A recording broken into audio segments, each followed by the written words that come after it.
Olá, meus queridos, tudo bem? Olha só, depois dessa semana de recesso que vocês tiveram, chegou a hora de nós retornarmos ao terceiro bimestre. Isso mesmo, chegou a hora de pegar a engrenagem para nós desbravarmos aí esse terceiro bimestre que está cheio de conteúdo. Na aula de hoje, nós trabalharemos a resolução das questões das aulas 1 e 2. Aulas essas que nós trabalhamos os elementos da comunicação e as funções da linguagem, certo? E o primeiro exercício que aparece para vocês, a primeira questão, é esse texto que fala de um beijo, não é só um beijo. Vamos verificar o que realmente esse texto nos traz? Embora alguns gestos humanos de afeição sejam intemporais, entre eles não estão os beijos. A demonstração do amor por meio de uma conjunção dos lábios é um desenvolvimento recente na história evolutiva humana, constatou um estudo do Instituto Kinsey, na Universidade de Indiana, nos Estados Unidos. E também está longe de ser uma prática universal. Algumas culturas consideram o beijo como algo nojento. Nesse pioneiro estudo amplo do beijo de caráter romântico sexual, constatou-se que em apenas 46% das 168 culturas examinadas havia uma história social que incluía o gesto afetuoso. Entre elas estão as sociedades da África subsaariana e da Amazônia. Para um dos autores do estudo, William, o ato de beijar pode estar vinculado ao surgimento do tempo livre em sociedades socialmente estratificadas. Depois de ter sido adotado pelas elites, o ato se disseminou entre as camadas inferiores. Então, vocês podem observar aqui duas imagens, tá? Mostrando essa questão do beijo, tá? E aí nós vamos para a primeira pergunta. A diversidade cultural em sociologia diz respeito à variedade de ideias, comportamentos e manifestações culturais como a linguagem, o vestuário, a religião. O texto, ao tratar de diferentes valores sociais creditados ao beijo, tem a finalidade de... Então, na disciplina de gramática, nós vamos trabalhar sempre atrelado às habilidades que o Enem cobra.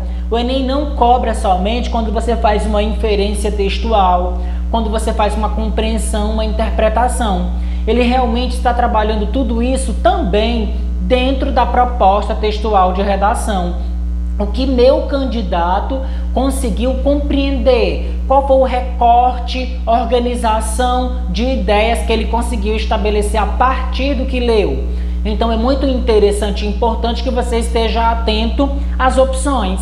Essa opção, ela generalizou, ela extrapolou realmente ao que está dizendo no texto, ou ela colocou o mínimo que não acopla realmente tudo aquilo que está no texto, ou tem que manter um equilíbrio. Sempre mantenha o equilíbrio, sempre considere a questão que realmente acople todo o texto, tá?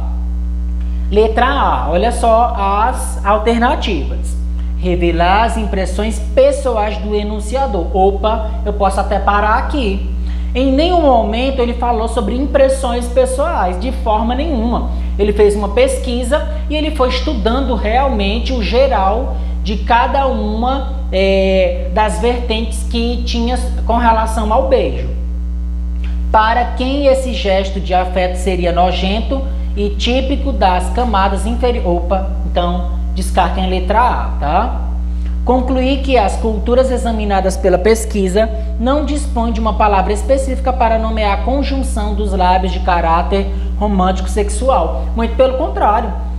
Tem sim, no caso das culturas examinadas lá no texto, algumas nomeiam sim o beijo. Algumas têm repulsa, outras veem o beijo como algo normal, tá? Então, descarta também a letra B. Letra C. Alertar o leitor para o fato de que esse tipo de demonstração de afeto não deve acontecer em público. Gente, em nenhum momento foi mencionado isso, que não poderia acontecer em público. Em nenhum momento no texto está uma disposição falando a respeito da demonstração em público, tá? D. Informar sobre a pluralidade cultural, amparando-se em dados e conclusões de pesquisa realizada por uma universidade americana. Opa, informa pluralidade cultural por quê? Porque cada local ele tem a sua conclusão sobre o beijo, dependendo se seja um ponto positivo ou negativo. Então, letra D é o nosso gabarito, tá? Podem marcar aí. Vamos verificar por que a letra E não é. Convencer o leitor de que o beijo é uma demonstração afetiva, características de comunidade ociosas. Opa, ele não falou disso. Ele não falou que realmente comunidade só é a comunidade ociosa que vai beijar, tá? E nem o local. Então, gabarito, letra D, certo? Vamos para a próxima questão. Texto para a questão 2. Desculpe o transtorno, preciso falar da Clarice. Começamos a namorar quando ela tinha 20 e eu 23. Mas parecia que a vida começava ali. Vimos todas as séries, algumas várias vezes. Fizemos todas as receitas existentes de risoto. Queimamos algumas panelas de comida porque a conversa estava boa. Escolhemos móveis sem pesquisar se eles passavam pela porta. Escrevemos juntos séries, peças de teatros, filmes. Viajamos o mundo dividindo o fone de ouvido. Viajamos o mundo dividindo o fone de ouvido. Das 10 músicas que mais gosto, 7 foi ela que me mostrou. As outras 3 foi ela que compôs. Aprendi o que era feminismo e também o que era cisgênero, gays-lifting, heteronormatividade, mansplaining e outras palavras que o Word está sublinhando de vermelho porque o Word não teve a sorte de ser casado com ela. Um dia terminamos e não foi fácil. Choramos, mas que no final de How I Met Your Mother, mas que no começo de até hoje não tem um lugar que eu vá em que alguém não diga em algum momento, cadê ela?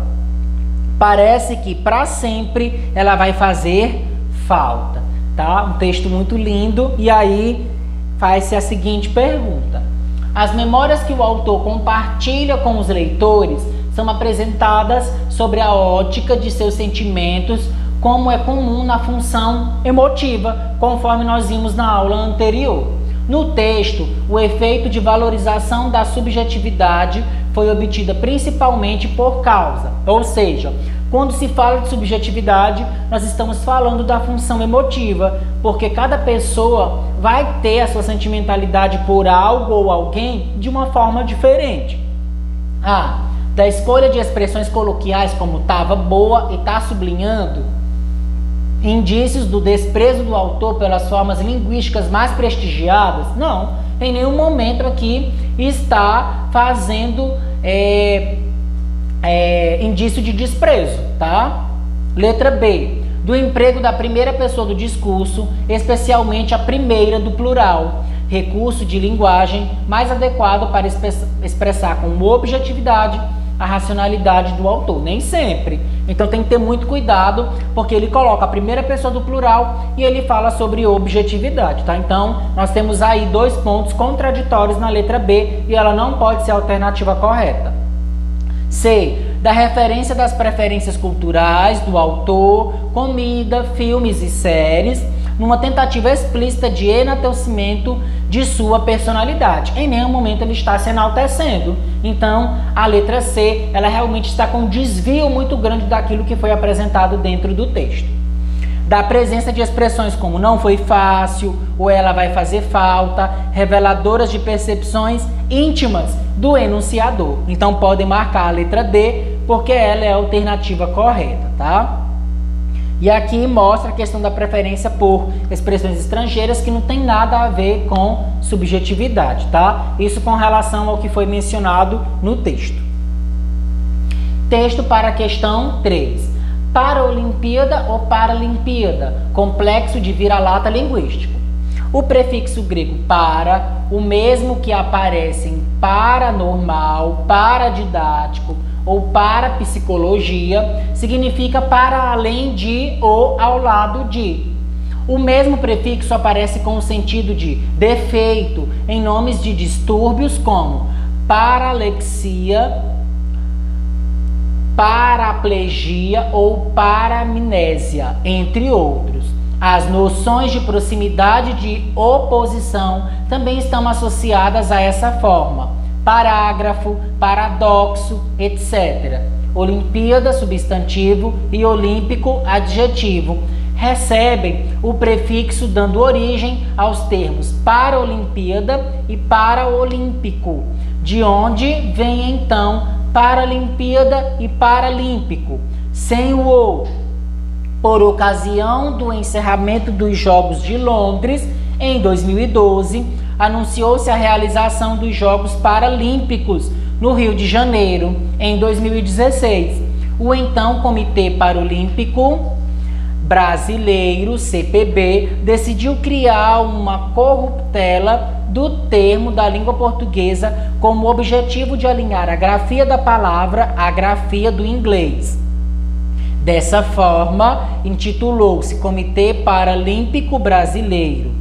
A Folha emprega regularmente o nome do comitê do modo como ele passou a intitular-se, mas não incorporou essa grafia aos seus textos noticiosos. Em português, as palavras são Paraolimpíada e Paraolímpico. As mudanças linguísticas não ocorrem por decreto ou por acordo de um grupo de pessoas. As palavras pertencem à comunidade de seus falantes e exprimem a cultura de um povo. Então, olha só aqui o que foi mostrado para nós. Partida de futebol de 5 realizada entre Brasil e Irã nos Jogos Paralímpicos Rio 2016. Os Jogos Olímpicos de 2016 foram realizados no Rio de Janeiro, primeira edição de uma Olimpíada da América do Sul, e a segunda na América Latina, depois dos Jogos na Cidade do México, em 1968. Desde 1960, são realizados os Jogos Paralímpicos, o maior evento esportivo mundial envolvendo pessoas com deficiência de mobilidade, amputações, cegueira, paralisia cerebral e deficiência mental. Considerando o conteúdo do artigo da professora Thaís e a forma como ele foi apresentado, assinale a alternativa que aponte a função da linguagem predominante no texto. Então observa que ele colocou uma informação gigantesca só para cobrar qual é o tipo de função predominante, ou seja, dentro de um texto eu posso ter várias funções, mas tem aquela que predomina, tem aquela que se sobressai entre as outras. Vamos lá para as opções. A. Emotiva, uma vez que explicita a opinião pessoal da colunista sobre a grafia do nome dos jogos com deficientes. B. Referencial, pois cita o Comitê Paralímpico Brasileiro e a Folha de São Paulo para conferir credibilidade ao texto, tá? Então, letra A e letra B, elas não têm correlação. Letra C. Conativa, porque pretende convencer os leitores do jornal da correta grafia do nome dos jogos com deficientes. Em nenhum momento ele fez isso, tá? Até porque a função do texto é realmente trazer essa discussão. Metalinguística, já que a autora está usando a linguagem escrita para tecer reflexões sobre a grafia de um termo. Então, vocês podem marcar aí a letra D, a função metalinguagem ou metalinguística, realmente ela vai trabalhar, vai se debruçar em cima do código. Então, ela está com dúvida na grafia de palavras e para isso ela teceu um texto falando a respeito de todo esse processo, tá? Então, marquem aí letra D. Quarta questão. O abastecimento de água potável é afetado por diversos fatores, como os regimes de chuva, as perdas no percurso até as residências e o desperdício dos consumidores. A fim de conscientizar a população de São Paulo da necessidade de racionalizar o uso da água, a Sabesp distribuiu junto à conta de consumo um folheto do qual foi extraído o trecho a seguir. Então nós temos aqui um trecho que fala: no banheiro, mantenha a torneira fechada, manter a fachada ao fazer a barba, não utilize a bacia sanitária como lixeira. Então ele dá uma série de dicas aqui, tá? E aí nós temos a pergunta: numa peça publicitária destinada ao público geral, ou seja, a um auditório universal, os recursos argumentativos precisam ser selecionados de modo que não se restringam demais a certos grupos sociais, nem sejam amplos demais a ponto de perderem eficácia. Com base nesse comentário, assinale a alternativa em que o recurso persuasivo empregado no texto está mais direta e explicitamente ligada ao enunciatário da mensagem. Então, olha só. Letra A. Os dados numéricos relativos à economia de água. Não tem correlação, gente. Dados numéricos, ele realmente só vai mostrar outra função. Os verbos no imperativo afirmativo e negativo, ou seja, é característica, tá? Quando você quer persuadir, quando você quer convencer, você utiliza os verbos no modo imperativo, ou seja, ordem, faça, mantenha, venha, e isso realmente fica generalizado para todos, independente de classe social, independente de raça, de religião. Então, realmente são recursos que são utilizados para englobar um maior número de pessoas, tá? E aí vocês podem marcar a letra B. Textos para a questão 5. Texto 1. Pelo visto vai chover. A previsão falou em sol. Ontem choveu. E esse escândalo novo? Mais um. Onde isso vai parar? Vem aí, o elevador do inferno. A primeira parte da aterrorizante trilogia. Texto 2. Quando falta assunto, se conversa sobre o tempo. Imputa-se ao tempo um certo viés de relatividade. Ó tempo. E aí, nós temos a pergunta.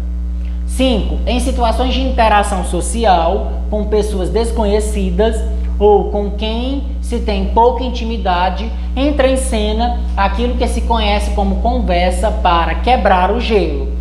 Trata-se de textos de função fática, que é a função responsável por realmente estar ali deixando o canal de comunicação aberto, em que o assunto é menos importante do que o preenchimento do canal de comunicação, a fim de afastar o silêncio e o constrangimento resultante dele.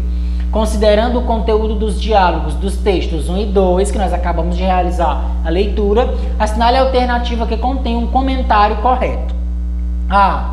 Em 1, as falas são breves para que cada um dos personagens possa expressar seu pensamento acerca dos temas abordados. Não tem correlação tamanho de fala com expressividade. Em 2, o terceiro quadrinho ilustra o tipo de conversa sobre o tempo, que é habitual ocorrer quando falta assunto. Então, aqui ele está generalizando. Sempre que isso acontece, significa dizer que é falta de assunto? Nem sempre. C. 1 e 2 reproduzem conversas vazias de significado, cuja finalidade é apenas promover a interação entre os falantes. Como é que é interação e são vazias de significado? É contraditória a letra C. Então, já deixem ela ali de cantinho.